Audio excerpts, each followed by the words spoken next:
Right, I'm finally approaching the end of this project at last. Um, got half of the box lined with velvet, the bottom, got to do the top,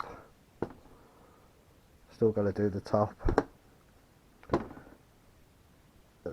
How to do your gauze is I've shown, cut them out, lay them out on a piece of the back side of a piece of whatever fabric you're going to use, velvet in this case.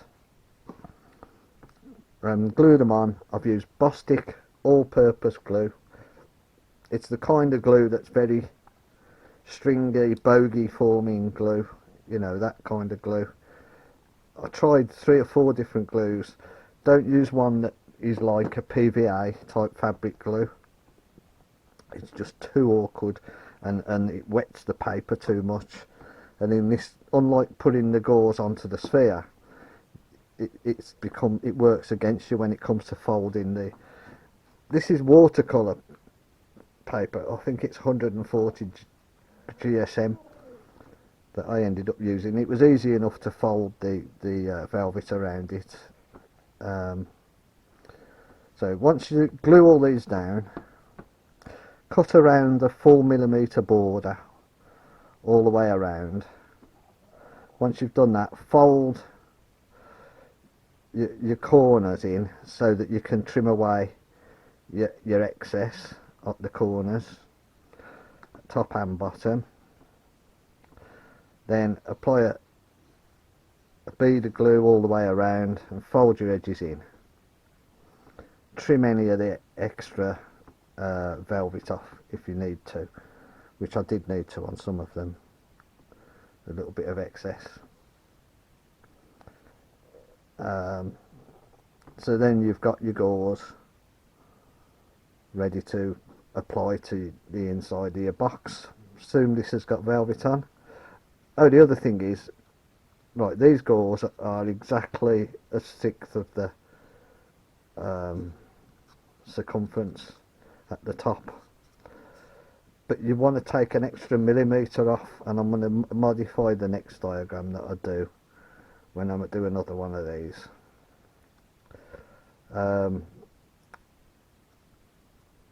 Yeah, you want a millimetre off each side for the fabric increases the width of it just about just under a millimetre.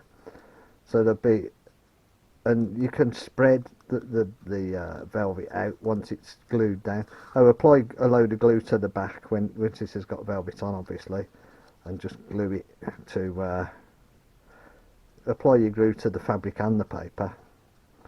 Glue it in place and just work your way around. It's pretty straightforward.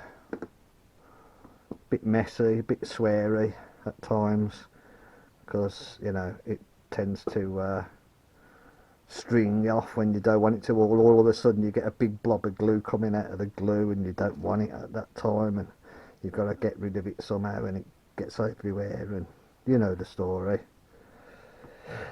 So yeah, lovely velvet lining, protects the ball, very snug fit. I used one of the old gauze to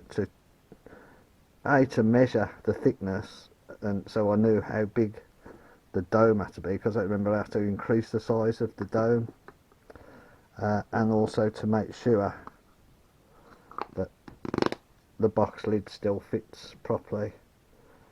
I burnt a ring around the bottom of there so that it looks more like a sphere sitting on a plinth, the actual box itself, then with the hidden sphere inside it. So I'm really pleased with this project. It's very far from perfect, but it's a stepping stone towards getting something that I might consider a piece of fine art. So lots and lots and lots of things learnt doing this project. Okay.